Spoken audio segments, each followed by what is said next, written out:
Well, because of the reporting restrictions in Syria, our correspondent Nisreen El-Shamayleh is watching the developments from Amman in Jordan. Nisreen, let's just cover a little bit more about their response to the Arab League's comments yesterday. How's that going down?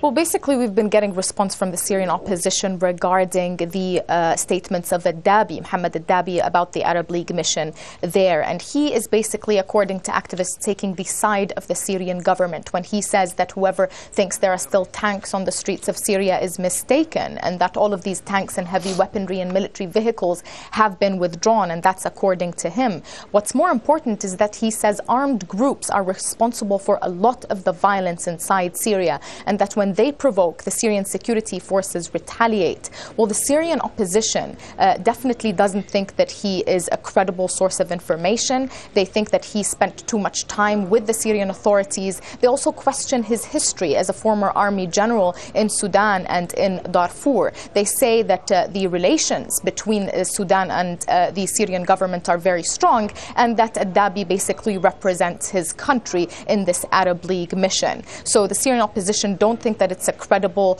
report of findings, and they really do beg to differ regarding the fact that there are armed groups that are responsible for most of the violence. They're requesting proof of the existence of these armed groups from Dabi. Now, the violence in Syria has continued. We heard reports from Deir ez-Zor on the border with Iraq in Abu Kamal.